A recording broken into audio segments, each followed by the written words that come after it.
Now my here order.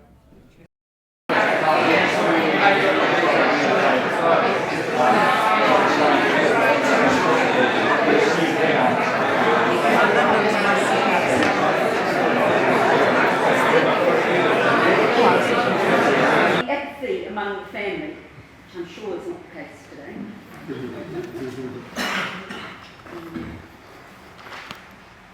Unfortunately, she also faced opposition outside the family. This was due to the strong anti-missionary forces in the country at the time. Thankfully, she wrote in her 13-page notes document, just before she died in 1939, vital information to whoever it may concern, that within New Zealand there was only an appetite for Wakefieldites settlers and their descendants. Great Aunt Hilda's notes would prove invaluable for me. The story of Henry and William is a political one, and the forces from Britain were outside of their control. And what led up to the treaty and the 10 years after 1840 were entirely influenced by the British government. But Hilda made it very clear that there is an enormous difference between the Whig government and the Tory government. I remember they're being scattered here at the 150th anniversary, so I'm sure, Anna, you're listening. So it's a lifetime ago, the name of their waka and their occupation. So in my innocence, I wrote Henry Williams, 1823, missionary. And I hadn't even sat down, and the whole room of Maori men standing were shouting at me, saying that it was my ancestor who had destroyed the Maori culture. Start to my journalism here. However, these men from Paris, I don't know, but if you want to know, you can read all her letters she wrote home. They're sitting in boxes under the stairs.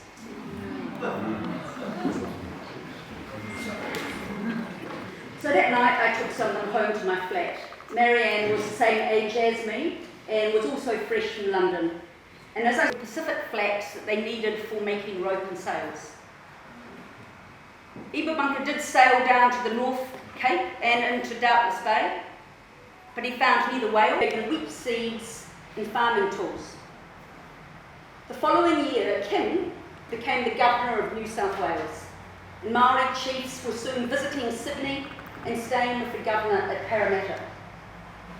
And right beside the governor's house was Samuel Marsden's farm. Marsden soon established a school for Maori chief sons to learn to read.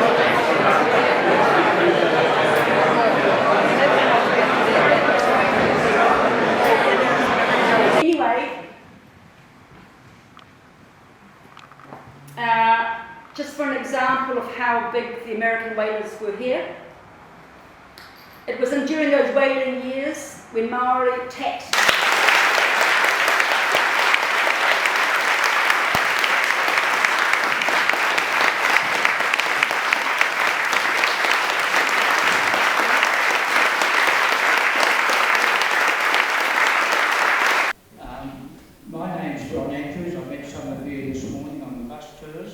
And I chair the Williams Museum Trust, which looks after the retreat, which some of you will be seeing, and some of you will be visiting the house in the next day or so. We also are responsible for the missionary exhibition, if I can give a plug for that, that's on at the Waitani Museum. That was one of the projects that we identified as something we should be doing for this reunion. This afternoon's lecture is not about us, it's about Caroline, and she needs a very good introduction. When the subject of Williams family history crops up, her name is often mentioned, and her editing of the letters from the Bay of Islands. I have a copy here, which most of you will see, and we have made great use of that in many of our present projects. How's that? You just talk, don't get too close to the mic. Okay. Is that better? Okay, good. I'm getting a hand signal there. As I said, Caroline needs very little introduction. and we've mentioned her book, and apart from the letters from the Bay of Islands, she also edited the letters and the some of the journal entries from Henry Williams as well. Although much written about, Henry has proved to be an enigmatic character, someone we are still trying to understand, and someone we would like to have a long chat with over a glass of sherry. That's not possible now, and we are reliant on people like Caroline to bring him and his family alive in their writings and also in their talks.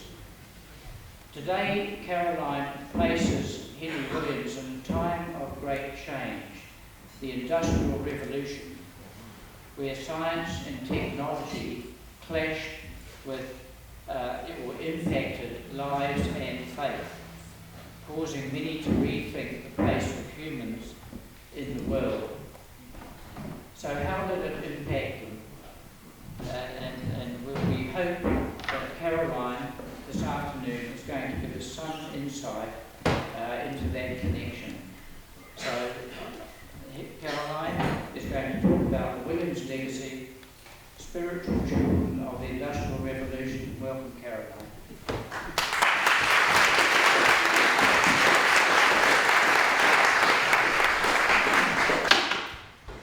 Firstly, I'd just like to say welcome, and secondly, I'd like to say that advise really, as this is one of New Zealand's epic stories. The talk will be in two halves, so there will be a little rest in the middle to give you a breather, because there's quite a lot of information that I'm going to fling at you.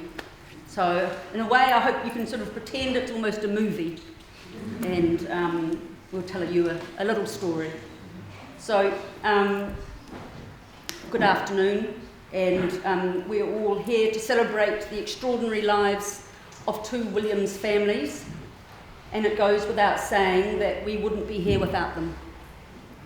I've spent the last 30 years researching dead Williamses, so it's a nice change to see so many alive ones in an old church of Henry and William.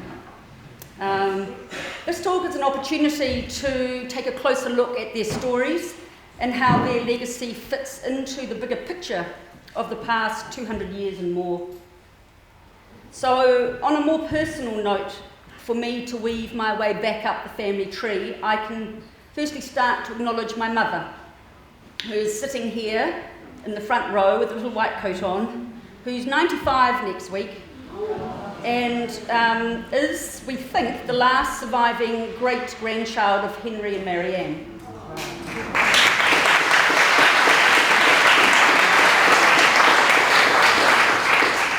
Her grandfather, Thomas Colden Williams, or known as TC, was Henry and Marianne's fifth child. He was born here in a little Raupo hut next door to the church in 1825.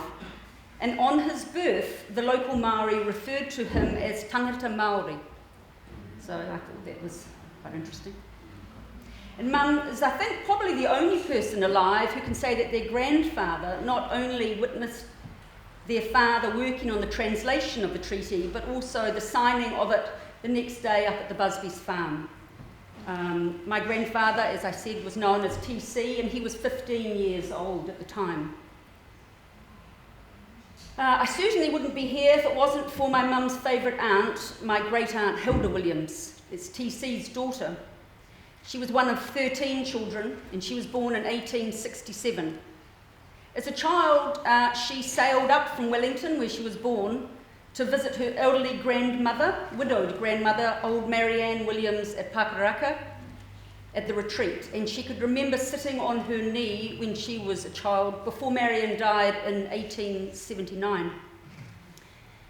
And it was Hilda, and during the First World War, while Hilda was in England, that she not only set up clubs and hostels for tired and wounded New Zealand soldiers, but she was also awarded the OBE for her efforts, and she's often forgotten.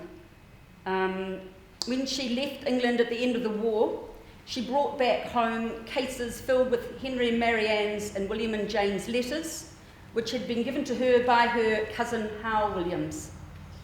These letters had been safely kept in bundles for almost 100 years before she brought them back to New Zealand with the intention of having them published.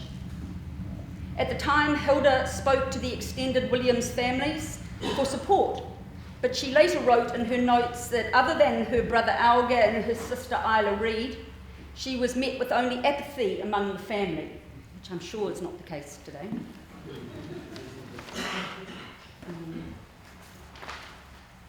Unfortunately, she also faced opposition outside the family. This was due to the strong anti-missionary forces in the country at the time. Thankfully, she wrote in her 13-page notes document, just before she died in 1939, vital information to whoever it may concern, that within New Zealand there was only an appetite for Wakefieldite settlers and their descendants. I remember thinking, well, who are they? That means the New Zealand Company settlers, which I have a few ancestors of, so I can be rude about them. Great Aunt Hilda's notes would prove invaluable for me. The story of Henry and William is a political one, and the forces from Britain were outside of their control. And what led up to the treaty and the 10 years after 1840 were entirely influenced by the British government. But Hilda made it very clear that there is an enormous difference between the Whig government and the Tory government, like the difference between the US government of Obama or Trump. So thanks to the work of Hugh Carlton and later George Davies, the family records show that the Williams, Coldham, Nelson families had long sympathised with the Whig government.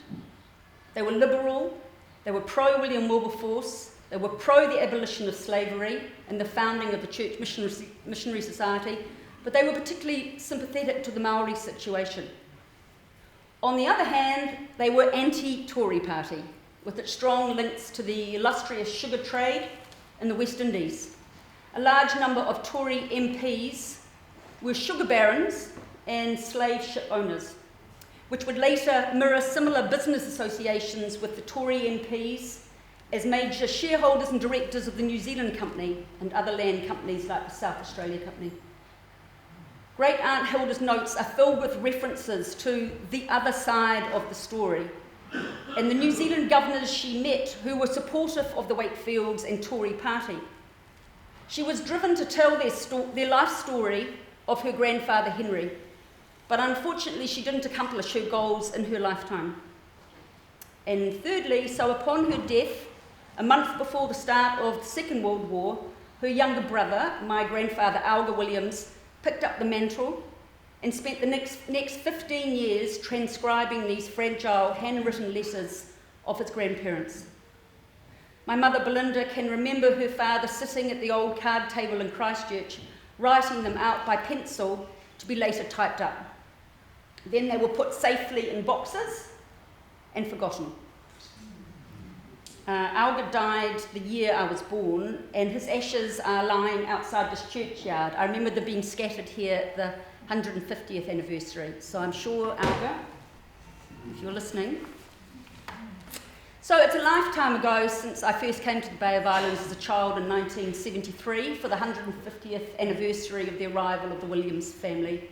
I was 8 years old, and I remember walking down the Waitangi beach with my father, saying that one day when I was a big girl, I wanted to make documentaries and films about early New Zealand history, especially about Henry and Marianne and the Bay of Islands. And he said, what a good idea, and therefore a very straightforward plan was organised. Which I forgot about too. But 13 years later, and it's the mid-1980s, I'd moved up from Christchurch to Wellington to train as a journalist, and the plan being to one day make documentaries about pre-treaty New Zealand. The first weekend at journalism school, we went to the local marae, and we were invited to come in, and each of us to write on the board the name of our first ancestors to this country, when they came, the name of their waka, and their occupation. So in my innocence, I wrote, Henry Williams, 1823, missionary. And I hadn't even sat down and the whole room of Maori men standing were shouting at me, saying that it was my ancestor who had destroyed the Maori culture and stolen all the land. With every fellow student staring at me, and it was not a great start to my journalism year. However, these men from Parahaka had done me a huge favour. I'd never heard of these accusations before, and I made it my goal to find out the truth. So we're going to jump forward now to 1990. It's the 150th anniversary of the signing of the Treaty of Waitangi. I'd been working in England, and without any claim to a British parent or grandparent, I had to leave all my friends behind in London and return to Christchurch. This seemed grossly unfair, but months later I was talking to a very wise old woman who said to me, I was telling her about my disappointments of not having a British passport. And she said to me, wouldn't it be interesting if you could talk to your first female ancestor who came to New Zealand and see what the family traits are, and whether they're good or bad, and have they been passed down to serve you in this modern world?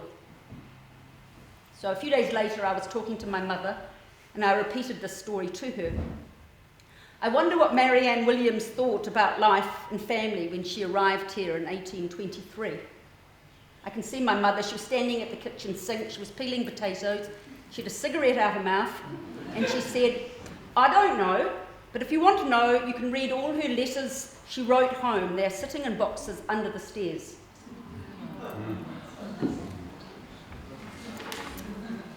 So that night I took some of them home to my flat. Marianne was the same age as me and was also fresh from London. And as I started reading, I felt like I was sitting at her kitchen table, surrounded by her children in her Raupo hut on the Paihia beach. I was hooked. A few years later, I was living back in Wellington, working in TV production and driving every Friday morning out to Waikanai for lunch with Sybil Woods, who was Sybil Williams, and her husband, the Reverend Sam Woods. Sybil was also a great-great-granddaughter like me. My grandfather had given her some copies of the typed letters as a wedding present many years before. Every week she prepared another aspect of the family history, and for an hour I would film her telling me stories, and then we would have lunch prepared by Sam. After a couple of months, at one of our final get-togethers, we went to visit the smouldering ruins of the Rangiatea Church at Otaki, built in 1851 by Tarapraha and the Reverend Octavius Hadfield, the son-in-law of Henry and Marianne. I'll never forget the weeping of the local people as we stood around the pile of smoking rubble. It was an arson attack, but it's since been rebuilt. There was a lot of anti-missionary feeling around at the time, and I wondered with Sybil and Sam if I'd ever get my documentaries and films made. I remember Sybil saying to me, don't be surprised if New Zealand isn't ready for these stories in your lifetime. Anyway, we're all here to celebrate this milestone of 200 years since the arrival of Henry and a very pregnant Marianne and her 3 little children. They left England in 1822 when King George IV was on the throne and before any railways or trains had ever been seen. Henry and Marianne never went home to England. They lived here in Northland to serve Maori for the rest of their lives.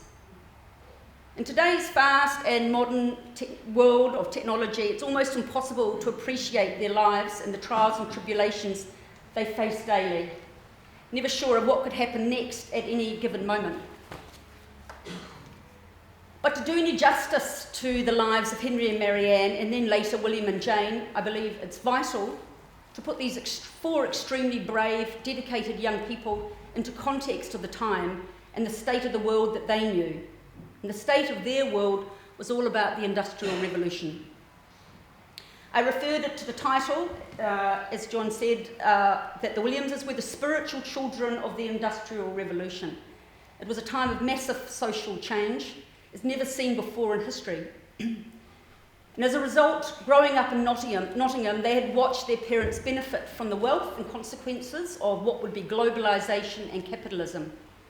They also witnessed the despair of thousands of farming families who are now unemployed and facing destitution, having to move into the large city slums and gin lanes. And yet, in direct contrast, the streets and homes for the wealthy were illuminated for the first time with whale oil lamps. As society changed due to economic progress, the children of the well-to-do witnessed the miseries of child labour and the stories of the slave trade as they enjoyed their tea and sugar. The Industrial Revolution of the late 1700s changed the Western world, when age-old working traditions like cottage lace and woolen industries, transport and daily life would be taken over by new technologies and machines and factories. In direct response to the suffering, waves of humanitarian organisations were established, from evangelical church societies to trade unions. For this technological revolution to be successful, two unexpected commodities were required: sugar and whale oil. It was the profits from the sugar industry, totally reliant on the African slave trade in the West Indies, that funded the Industrial Revolution. And the machines and factories springing up around Britain required fuel, and it was the whale oil that greased those machines. But it was the political side of the Industrial Revolution that had a major impact on this story. In England, many slave ship owners and sugar barons were MPs in the Tory party. And as a direct result of these barbaric practices of slave labour on the sugar plantations, the MP William Wilberforce joined with the Whigs and fought for the abolition of slavery. And from out of this fight, Wilberforce and other humanitarian English men and women formed the Church Missionary Society, or the CMS. Initially, the CMS worked to free African slaves from the Americas, but they also helped the destitute living in English slums and ports, and eventually their focus turned to New Zealand. And so were the whaling ships from Britain and America. Having depleted the Atlantic of whales, they now headed to the rich new whaling grounds of the Pacific and New Zealand. The Industrial Revolution was on the move, and the first tentacles of globalisation reached New Zealand Maori in the early 1790s. And 20 years later, the CMS arrived in the Bay of Islands. So let's go back to Nottingham to the early 1800s, when Henry and William, Marianne and Jane were all growing up, and whose families all knew each other through business, the church, and civic duties. They had lace factories and other things. They were financially in a good position. And interestingly, Marianne, Jane's, William, and the Williams boys' fathers were all sheriffs of Nottingham. Life was good. But for the Williams family, that was about to change. In 1804, their dad, Thomas, died suddenly of typhoid. The 12-year-old Henry grieved by focusing on his naval hero, Captain Cook, by reading his journals of his visits to the South Pacific and New Zealand, and building a model of his ship, the Endeavour. It was during this time the seed was planted for Henry to one day sail to New Zealand. Just a few years later, when Henry was only 14 years old, he followed in the traditions of his mother's father, Captain Marsh, and her brothers, and joined the Royal Navy. Within weeks, Henry was a naval cadet fighting the Napoleonic War in the Battle of Copenhagen. It's a situation beyond terrifying. For the next 10 years, he remained in the Navy, fighting both the French and Americans and travelling the Atlantic and Indian Oceans. But it was in 1815, in the final sea battle against the Americans off the coast of New York, that Henry Williams faced his greatest naval challenge. The British took the American warship USS President, and Henry was put on board as prize crew to sail her back to London. Somewhere mid-Atlantic, off Bermuda, their ship hit a storm. Taking advantage of the situation, the American sailors broke out of the prison hold. There was hand-to-hand combat, and Henry killed a number of American prisoners. But by the time they finally reached London, they discovered the US war was already over and the Treaty of Utrecht was signed. And within months, the Napoleonic Wars ended and hundreds of thousands of Royal Navy men were decommissioned, and so was Henry, now unemployed and on half pay. As a result of years at sea, and specifically his time aboard USS President, Henry became a pacifist. The year was 1815, and it was Henry's first time living back on land since he was 14. He was now 23 years old. And living near his Nottingham family and friends, where he found a job teaching at a girls' school, and on his days off, he reconnected with his childhood friend, Marianne Williams, and the two of them fell in love. During this time, Henry created a 4-picture series of his last battle with the Americans as a form of therapy. For during this time, he faced a spiritual breakdown, resulting in a religious awakening. He sought redemption and quite simply light out of the darkness, and he accepted his future life would be in the service to God. Henry was following also in the footsteps of another redemptive man, evangelical Anglican cleric and ex-slave ship captain, John Newton, who went on to fight against the slave trade. He had also served in the Royal Navy and was the author of the hymn Amazing Grace. In the meantime, on the other side of the world, 1815 was also significant in New Zealand. It was the year that the young Bay of Islands chief Ruatara, who lived north of here at Rangahau, changed New Zealand forever. Ruatara had spent a few years working on seal and whaling ships, had travelled to London to meet King Georgie, or George IV, but instead ended up in the slums and docklands, sick with TB in London. He was put on a convict ship, sailing back to Sydney, and aboard was the Reverend Samuel Marsden and his family, who looked after Ruatara. Once he was in Sydney, he lived with Marsden and went on to invite Marsden to bring missionary families to live on his tribal land here.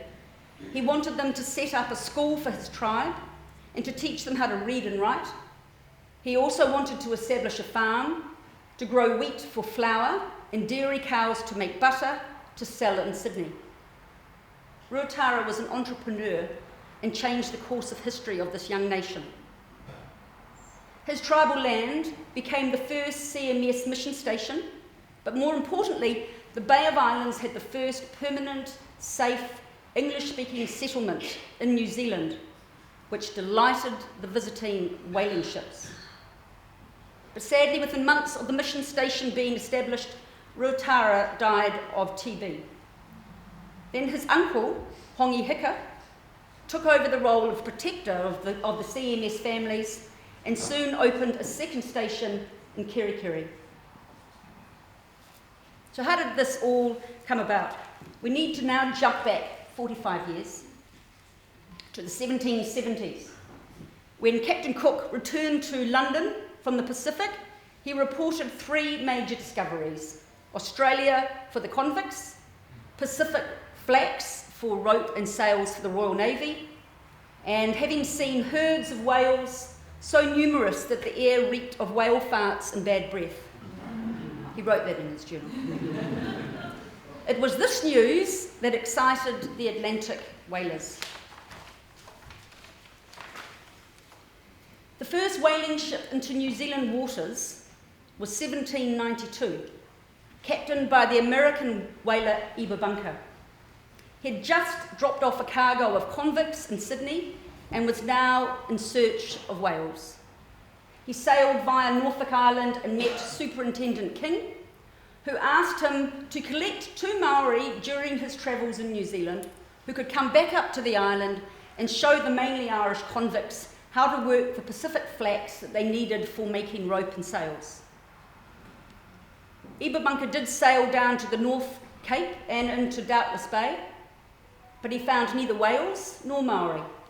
However, a year later, 2 Maori were kidnapped and taken up to Norfolk Island. They were Tuki and Huru, who stayed with Superintendent King, but refused to help, saying that flax work was for the women or slaves. However, they soon all became friends and they passed on their knowledge before sailing back to the Bay of Islands, escorted by King, who gave them wheat seeds and farming tools. The following year, King became the Governor of New South Wales, and Maori chiefs were soon visiting Sydney and staying with the Governor at Parramatta. And right beside the Governor's house was Samuel Marsden's farm. Marsden soon established a school for Maori chief sons to learn to read, write and farm. So we've established that. We're now going to jump forward 20 years and it's now 1810. Whaling ships, predominantly American, were regularly entering the Bay of Islands for provisions, fresh water and wood, resting the crews and taking young Maori men aboard as harpooners. This is 1810. Kororaraka, or now Russell, became the southernmost whaling outpost in the Pacific. Trade boomed for Maori. Prostitution and food were exchanged for tools and muskets, and soon disease and rum were commonplace in Maori coastal villages.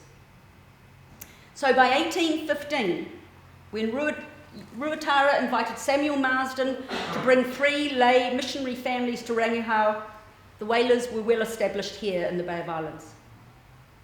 And the mostly American Quaker captains with their global crews were relieved to see an English-speaking mission station established in the Bay. They were the whaling captains. Whaling was the first true global industry, and Maori were found on whaling ships in ports all around the world at this time. Sydney, London, New York, and I've even seen a grave of a Maori on Nantucket Island, which was the American whaling capital. For the multicultural crews who were away from home out here on average of 4 years, New Zealand was often an attractive alternative to the brutal life aboard a whaling ship. Many whaling men jumped ship around New Zealand. In 1820, news of the wars from New Zealand were regularly being discussed by Henry and his brother-in-law Edward Marsh back in England. And now Hongi Hika was visiting London with the missionary Kendall. He also wanted to meet King George, who gave him gifts and sets of armour. On Hongi Hika's return via Sydney, he was staying with the governor. And one evening, across the table from him, sat a Maori chief from the Bay of Plenty, who was also keen to visit London and see King George. But Hongi Hika was quick to tell him that he wouldn't like the English weather, and it was probably best he just made it home fast, because Hongi Hika was coming to visit him for utu. Hongi had sold many of his royal gifts and had bought hundreds of muskets. And with so many new weapons, a civil war was about to escalate. These wars became known as the Musket Wars. Back in England, Henry and Marianne had now been married for 2 years. Their brother-in-law, Edward Marsh, had not only taken the service, but had discussed their future with them during their honeymoon. Because Edward was on the CMS committee, Church Missionary Society committee, he had been informing Henry about CMS work for many years. The CMS, and particularly William Wilberforce, were famous for accomplishing the abolition of slavery in 1807. And ever since, CMS missionaries had been returning slaves from the Americas back to Sierra Leone and Africa. By 1820, the CMS had only been in New Zealand for 4 years, but their 2 stations at Rangihao and Kerikeri were now facing potential closure due to the escalating brutal civil war raging between Ngāpuhi and southern tribes. Thousands were being killed in the Musket Wars. And the horrors of these wars had attracted Henry's attention back in England. Due to the custom of utu, demand for muskets was high. and so was the price. The exchange of pigs and potatoes did not suffice. Soon tattooed Maori heads, usually belonging to Maori prisoners or slaves, became currency, which added to their despair. As one elderly Maori man once said to me, when the Williams families first arrived in New Zealand, Maori lived in a constant state of fear. They were either about to be attacked or to go to war. Henry had first offered his naval skills as a CMS captain of a desperately needed supply ship between New Zealand and Australia, but there was little need if the missionaries were pulling out. So the CMS offered the war-weary and now pacifist Henry an opportunity to go and head the CMS in New Zealand as a trained evangelical Anglican missionary. Henry and Marianne agreed to go and immediately set about preparing, probably no differently to an astronaut about to head to the moon. Under the guidance of the Reverend Edward Marsh, Henry was ordained, trained in surgery and medicine, and learnt the skills of boat building. Meanwhile, Marianne learnt the art of teaching, nursing, midwifery, cooking, and gardening, all skills she hadn't needed when her father had been the Mayor of Nottingham. And all of this while having 3 babies, Edward, Marianne, and Samuel. I see Henry and Marianne in modern terminologies as a bit of a young power couple. Both their families had been dedicated low church Anglicans. They were strong supporters of the Whig government and the CMS. They were both mature beyond their years. They had both lost a parent and faced huge emotional challenges in their youth. But thankfully, they had inherited an unwavering deep faith from their parents. The concept of being a teenager didn't exist in those days. You were either a child or an adult. So they were both, I say, extremely gutsy, highly motivated and brave, but above all, very much in love.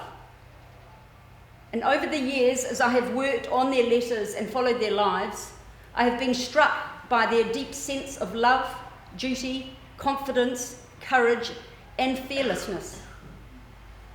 In September 1822, Henry and Marianne and their 3 small children boarded a women's convict ship bound for Sydney, leaving England forever.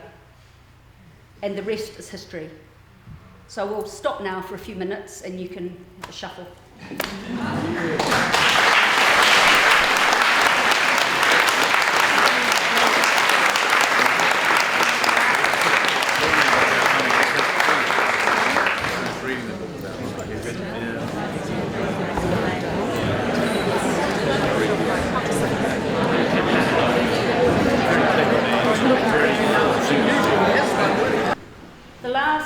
Family reunion, Williams family reunion here was in 1998, and that marked the 175th anniversary.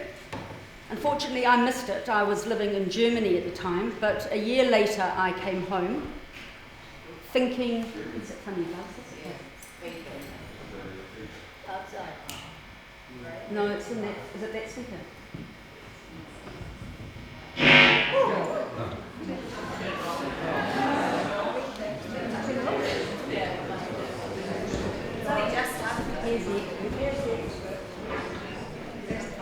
Oh, that's it. Okay. Sorry about that. So I came home from Germany thinking now could be a good time to make a movie or a film about the Williams story. A friend of mine in the film industry advised me that if you're going to make a film, then you have to write the book first. I thought to myself, but okay, so to tell a family story, I would need family help.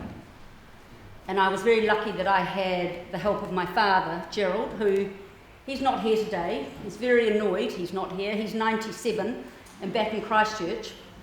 And very upset that he couldn't get on the aeroplane yesterday. But anyway, after the death of my grandfather, Alga Williams, my dad followed his wishes and gave all the original handwritten letters, Williams letters to the Auckland Museum Library for safekeeping. But my dad's job wasn't finished. I needed his insight to help me understand the likes of the Williams brothers and their wives. Dad was a bit of a godsend for this job, literally. He'd studied the first ever New Zealand history paper at Otago University in 1944. Then he went to Oxford and studied history.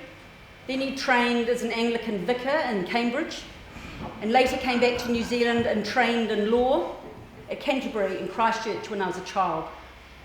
So his insight into vicarage life and the philosophies of an Anglican priest and the vicar's wife proved invaluable. So in the early 2000, I spoke with Penguin Books, and they agreed to publish the letters if I wrote them into a context suitable for today's readers. Then I was advised by an old Maori Baptist vicar in Auckland that I needed to go north and live in the Bay of Islands, that if I wanted to understand my ancestors' lives, that I needed to go and live where they had, meet Maori descendants of the people who had lived with Henry and Marianne.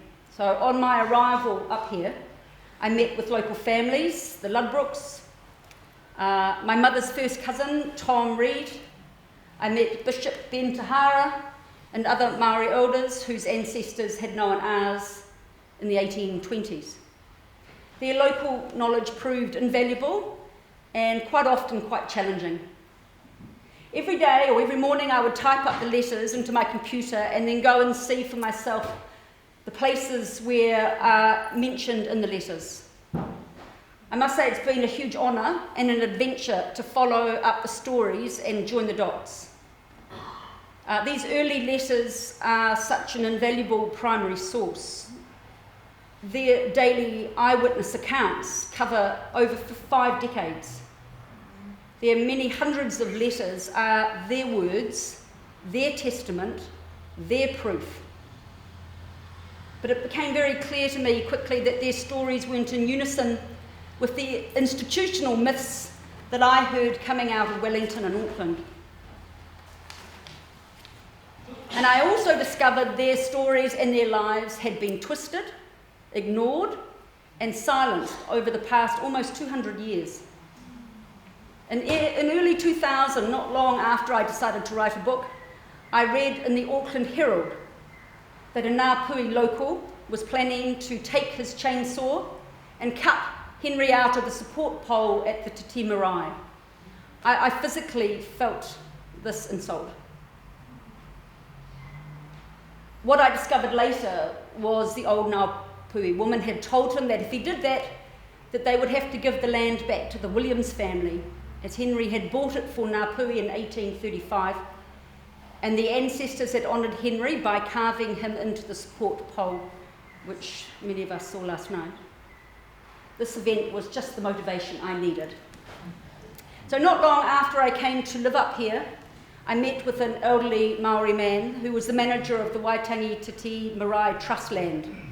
And he said to me once after an afternoon tea discussion that you must get these letters published because my ancestors are in the stories with your ancestors. And the young ones don't believe what we tell them. They only believe the angry academics from Auckland.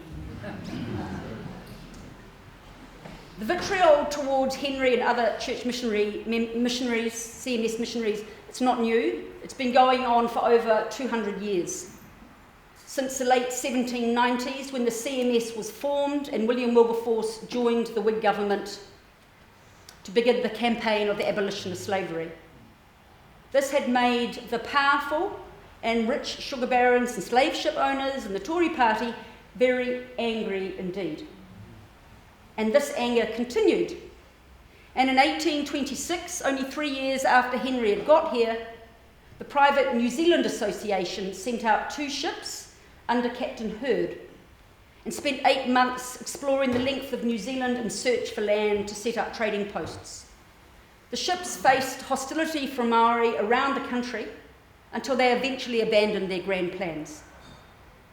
When news finally reached London that their failure was due to Henry Williams' influence over Maori, it gave the many Tory supporters even more ammunition against the Whig-friendly missionaries.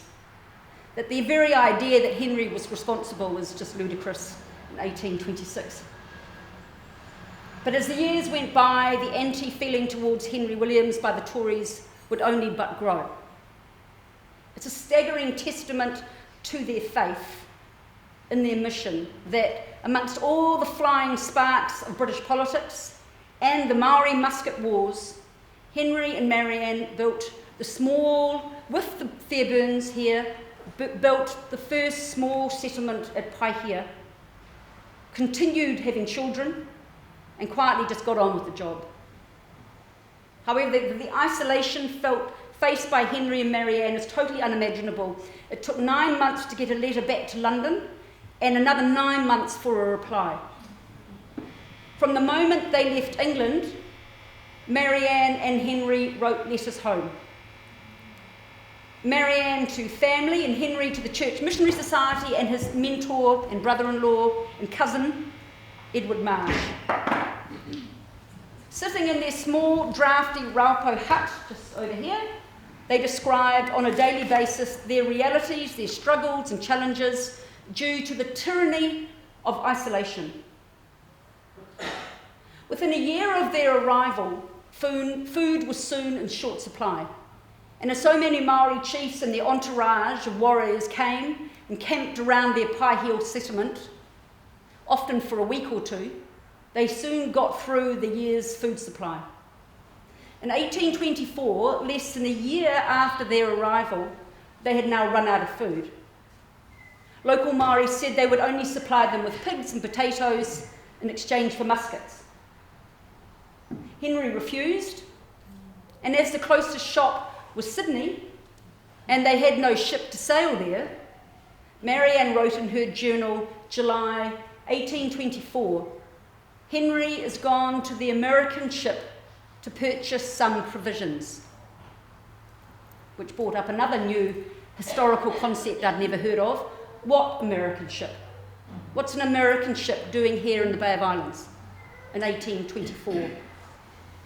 These, of course, were the American whalers, anchored at Kororaraka across the bay, and that one sentence has kept me busy researching now over the past 10 years, but that's another story. Anyway, as a result of this food crisis, Henry and his workers did build a small ocean-going ship, the Herald, and in 1826 they launched it here to great fanfare, and over 1,000 Maori on the Paihia beach came to witness this auspicious occasion. Maybe you've seen the drawing sketch that Marianne did of all the waka and watching the ship going. And within a short time, Henry sailed to Sydney, leaving poor Marianne behind on the beach, facing her first potential widowhood. Not only did Henry bring food supplies back from the colony, but he also brought his beloved brother William and his new wife Jane. Jane used to work as a teacher in England in Mary Williams' school for young ladies at Southall, which is north of Nottingham. It's impossible to know how different Henry and Marianne's lives may have been without the familial support of William and Jane. They were a strong, practical, supportive team, and they went on to write the first Maori dictionary and translate the Bible into Maori. It's an important fact that the Williams family all spoke Maori. They didn't expect the Maori to speak to them in English, however, many Maori had learned English working on whaling ships visiting the bay. And then in 1828, huge changes were reported when the local Ngāpuhi invited Henry and William to walk with them to Hokianga to help broker peace, which would otherwise have turned into another potential musket war, which would have swept the country. They were successful in their mission, and from that point onwards, the mission work and the concept of Christianity and peace began to spread. Henry's mana began to grow, particularly with the chiefs, mostly due to the fact that he also had been a warrior, had killed people, but now spread the message of peace.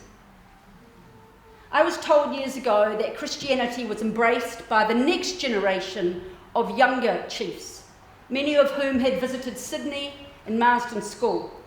Christianity was used in the capacity for stopping the fighting. A chief could say that they weren't willing to uphold the custom of Utu, and that they wouldn't need to send a revenge party to attack their neighbouring tribe. That by embracing Christianity and peace, they preferred to stop the battles, and there was no shame in peace. This was a new mindset. Tribes throughout the North Island began requesting missionaries to go and live with them.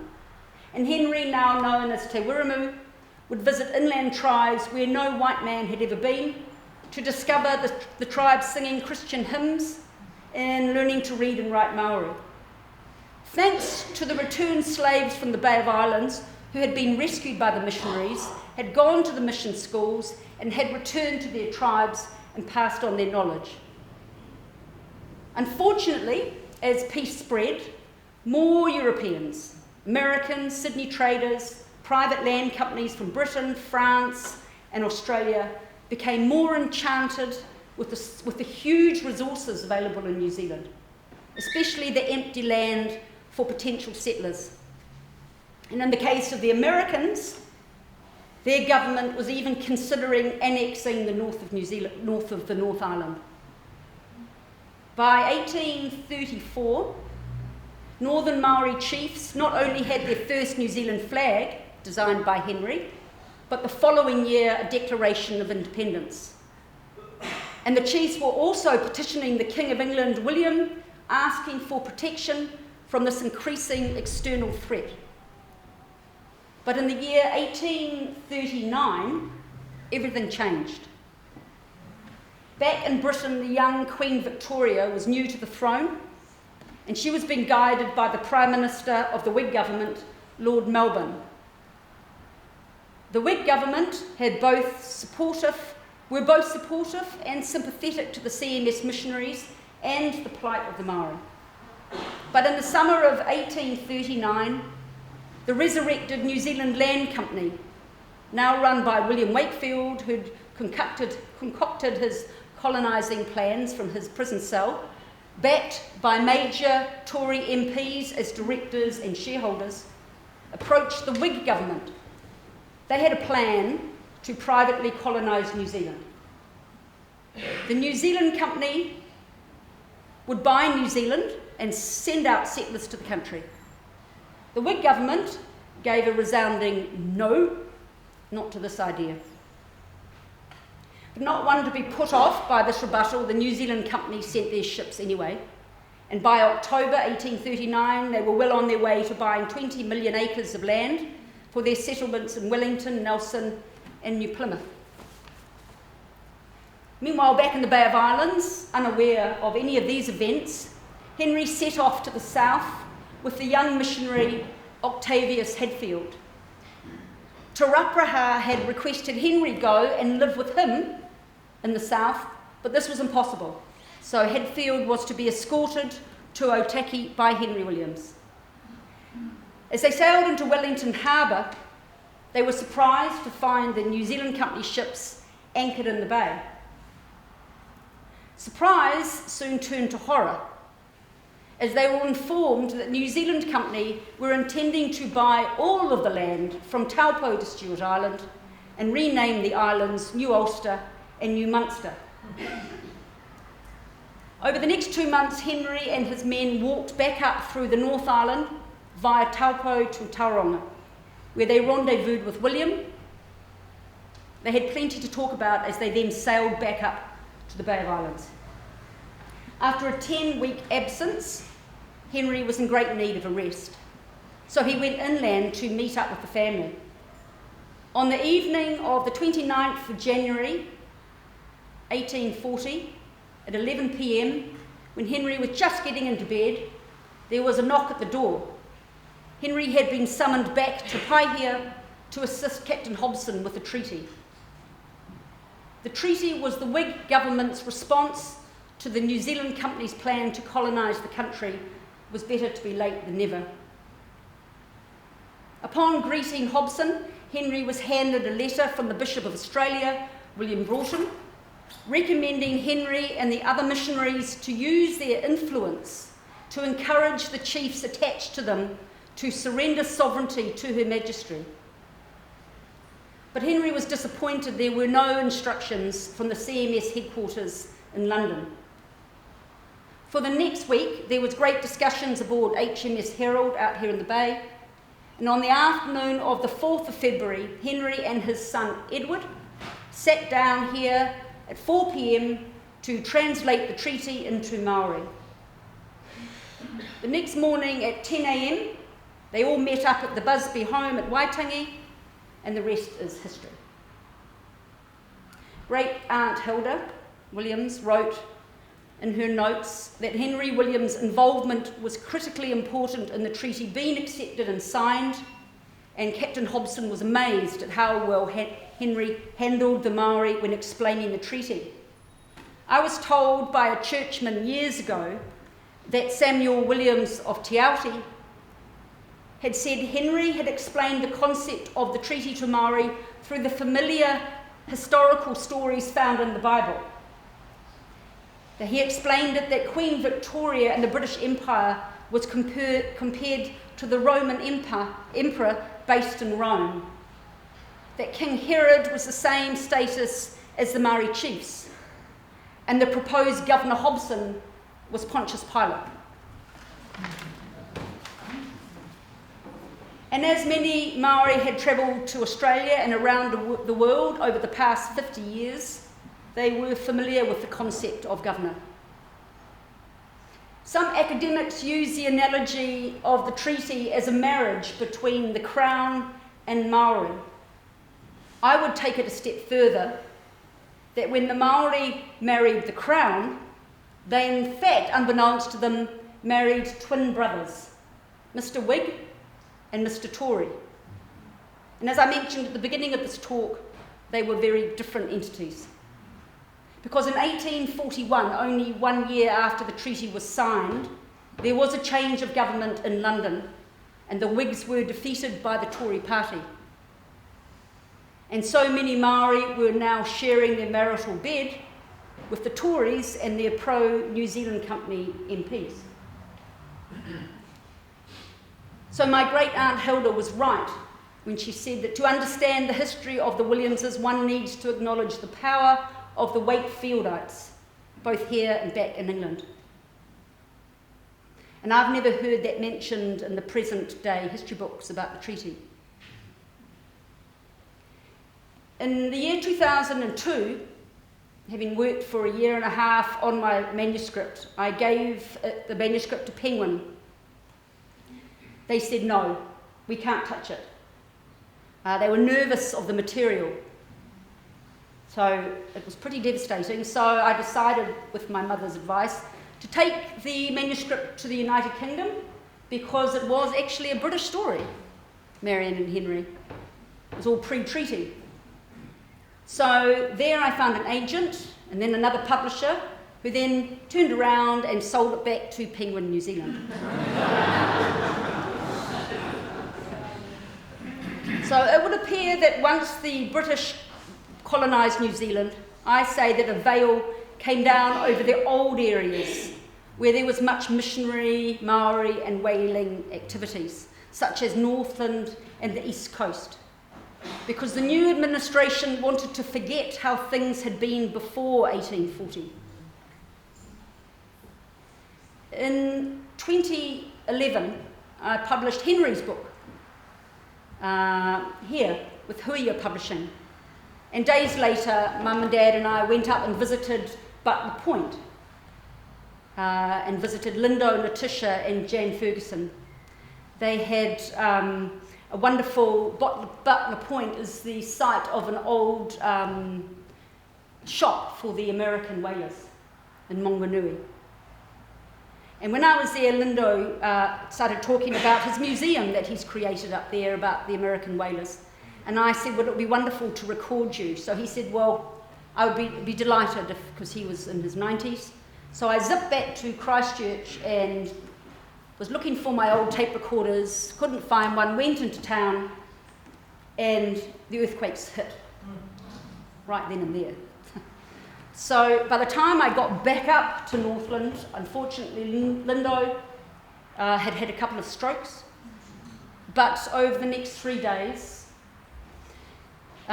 he gave me half an hour of his time every day for his stories, which was just extraordinary. And he said to me, Caroline, I had now lost my house and I'd lost my job, but he said, if you're looking for a new project, which I was, he said, you need to go back to Nantucket.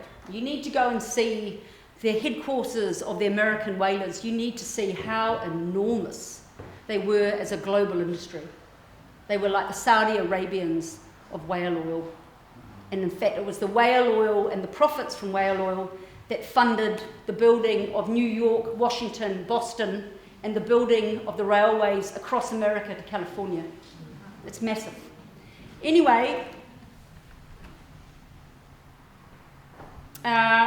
just for an example of how big the American whalers were here, it was during those whaling years when Maori taxed the rich American whalers, and the treaty meant the end of that. Or there's the story of the fury of the American Commodore Wilkes, who just mapped Antarctica, and he sailed into the bay in 1840 in April to discover the Union Jack flying. And he wrote back to the Secretary of State in Washington, DC, and reported that the treaty would see the end to the American whaling trade, which had been going on here for almost 50 years. And that the whale oil coming out of New Zealand in 1840 was worth $300,000 a year at that time, which equates to today to be almost $3 billion a year of whale oil coming out of New Zealand waters, and that was in 1840. Added to this, the signing of the treaty meant that local chiefs like Hodihiki could no longer tax the rich Americans, who soon began to leave the country. So following the analogy, the marriage analogy between the Crown and Maori, the honeymoon between the British government and Maori didn't last long. And in 1842, Hobson dies, and then Fitzroy replaces him. He'd already visited New Zealand in the bay here and stayed here and at Waimate North in 1835 when he brought Charles Darwin around the world. So he was sent to replace Hobson. He was a naval man and he was sympathetic to the missionaries' work, but he too was considered too weak by the New Zealand Company settlers in Wellington after the disastrous battle at the Wairau near Blenheim. So Fitzroy was sent home. Both Fitzroy and Hobson had been naval men. Like Henry, they were sympathetic with Henry, sympathetic with the CMS, and they were sympathetic with Maori's situation. But the new Tory government was about to send one of their own men, and that was George Grey, who was a military man, and he was given an order to deal with Henry Williams. His mandate was to silence Henry. He had become annoying and a thorn in the side of the British establishment here. For the past few years, Henry had been protesting to London that the British Tory government had reneged on the spirit of the treaty. I've heard some academics say over the years that missionary wives like Marianne and Jane were subservient and joyless. But that's not the case. Henry clearly states from the very beginning that Marianne was her own person and not merely his wife, but a fellow helper in the field. He would continue saying throughout his life in New Zealand that she was his equal in their mission work with Maori. But ironically, it was during the post-treaty years when Henry needed Marianne's steady support even more. It wasn't the Maori who caused Henry and Marianne grief, but their own countrymen who did irreparable damage, and that was Governor Grey and Bishop Selwyn. Selwyn had been sent out to look after the settlers. While making my way through these family letters, it is this story that has proved so devastating for the Williamses. And once again, thanks to reading Hilda's notes, she's made sense of it all. For Maori in the Bay of Islands, the years following the treaty saw massive changes. New legislation from London and colonial laws changed the power base, and for some Maori, especially for the young warrior Chief Honi Hiki, who had been a young student of Henry Williams and was a good friend of my great-grandfather's Thomas. There was rebellion in the air, and whispering in Hiki's ear were some American merchants from the Bay of Islands, including the acting US consul Mayhew, who advised Hiki that they could help him get rid of the British, as they had done in the American War of Independence in the 1770s. That the answer was to cut down the flagpole, the symbol of the Queen. And Hiki, during these days, was seen travelling around in his waka with an American flag off the back of his waka. So cutting down the flagpole, of course Hiki did that, but it was the Americans responsible for providing him with muskets, which resulted in the Battle of Kororareka, directly across the bay from here. These Americans were eventually arrested and deported, but the Bay of Islands changed forever once the Americans moved out and the settlers were frightened off by the wars. My great-grandfather Thomas Williams was told by his good friend Honi Hiki, after chopping down the flagpole, quote, "Once I was a great chief. If I wanted potatoes, I had slaves to grow them. Now, if I want potatoes, I have to grow them myself." The Battle of Kororareka in 1845 was the beginning of the Northern Wars, resulting in the Battle of Ohawai and Ruapekapeka. Years ago, when I first came up here, I went and stayed in the house with Bishop Ben Tahara, and that evening I lent him a book that my grandfather had had, written by George Clark Jr., who was one of the mission children from Kerikeri. And in the morning, Bishop Ben looked a bit shocked, and I said, "Oh, what's happened?" And he said, "Well, I've been reading all night this book." And he said, "I can't believe it, but Maori beat the British at the Battle of Ohawai." He said, "I've never believed it." He said, "My grandmother always said so, but we thought she was making up stories." So it was in the last battle at Ruapekapeka inland when the British attacked and found letters written by Henry Williams to Hiki and Kawati to tell them that they would only be defeated if they carried on this pointless rebellion. But within days, branded across the Auckland newspaper was the headline that the British had caught the traitor, Henry Williams, who supported the rebel Maori. By the time Gray and Selwyn had written reports back to London with a list of defamatory allegations, the CMS had little option but to dismiss Henry. This was known as the blood and money dispatches. Governor Gray's and the Tory government intention was fulfilled. They had indeed broken and silenced Henry Williams. After years of wrangling in the Houses of Parliament in London, the missionaries of New Zealand were about to be ripped apart. Even William Williams returned to England to try and defend his brother. Written in Aunt Hilda's notes, she recalled a conversation between Maori chiefs and Governor Gray. When Gray spoke against Henry to the Maori, he got short, sharp shift. One important chief, Tamati Wakanene, said, "It's all very well for Governor Gray to speak like that of Te Wiremu, but if it hadn't been for Te Wiremu, we would never have seen Governor Gray." Then there's Honi Hiki, the young warrior, who also responded in support of Henry by saying, "Governor Gray, pah, it was our wish and the wish of our fathers that you should settle down among us." Then pulling down the lower lid of his eye added, "Does Governor Gray see any green in my eye?" The new British authorities were indeed jealous of Henry's mana and respect with Maori. And as a result, in 1850, quite out of the blue, one foggy morning, a letter arrived here on the beach to inform Henry and Marianne they had but 1 week to pack up their belongings and leave the Church Missionary Society Paihia Mission Station, which had been their home for 27 years. Aunt Hilda wrote that her uncle Sam Williams from Te Aute had been staying with them when she was younger in Wellington, shortly before his death in 1909, and he'd spent most of the evening telling them many interesting stories. One story was this, that after the evacuation of Paihia in 1850, the house was lent by the authorities to a colonel of one of the regiments as a seaside resort for his children. When the Chars were cleaning it, the Maori, angry that anyone else should be allowed to occupy it, danced round the house, brandishing their weapons, shouting, out you go, in Maori.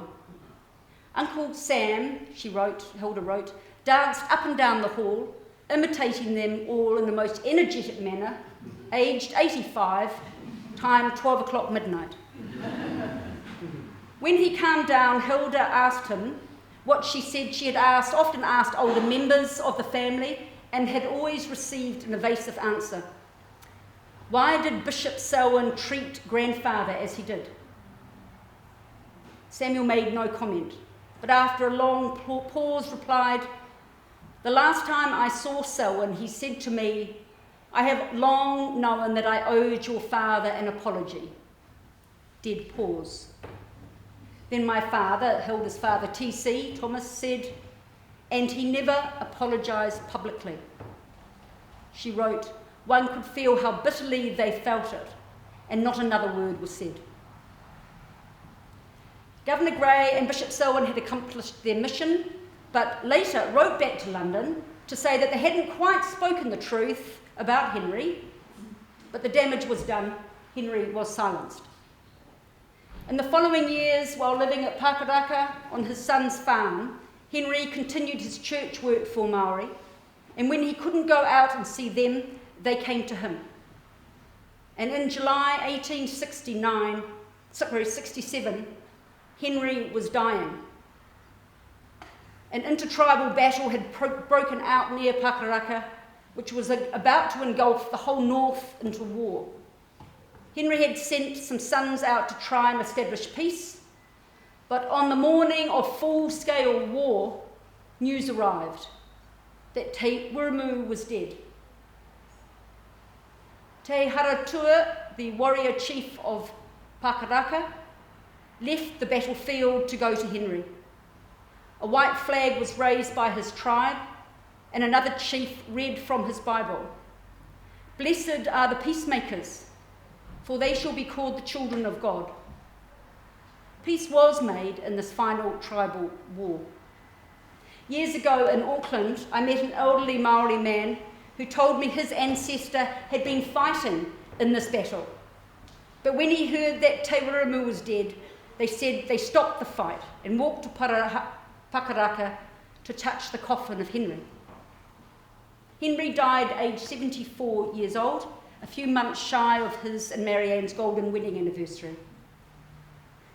Hugh Carlton, who was Henry's biographer and son-in-law, wrote that on the last hours of Henry's life, Henry was troubled by the great injustice and trauma done to him by Grey and Selwyn.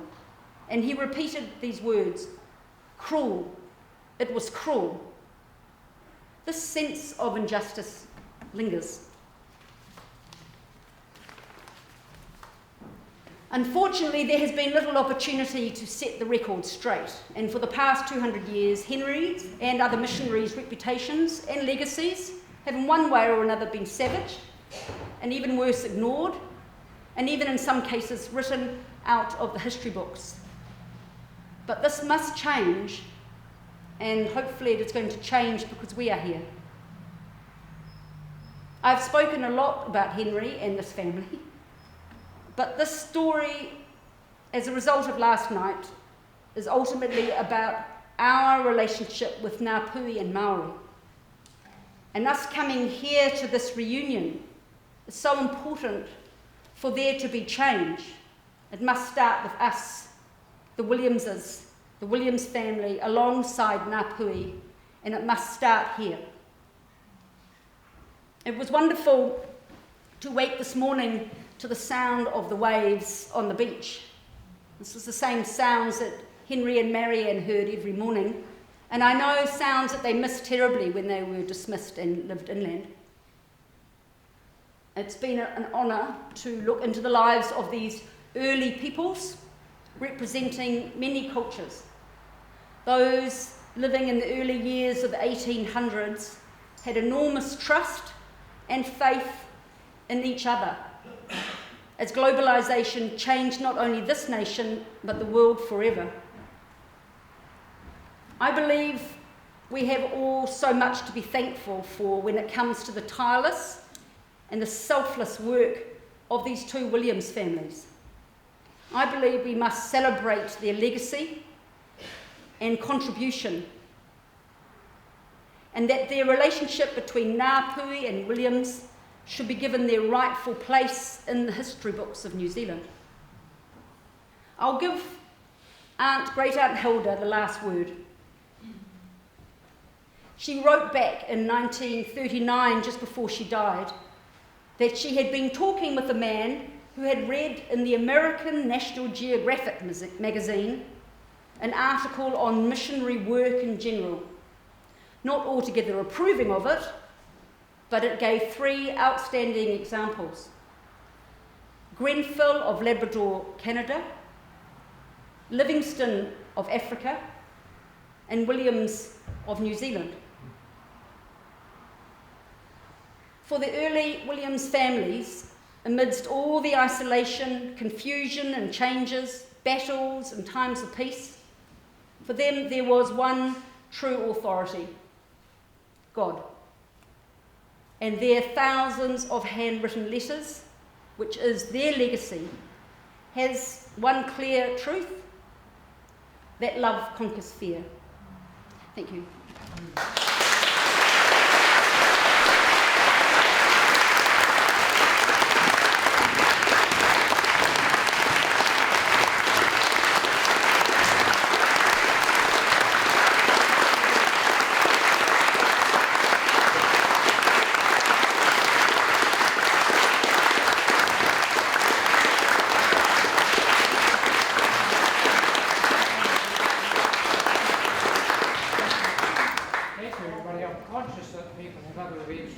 But I think some of you would like to ask the odd questions. So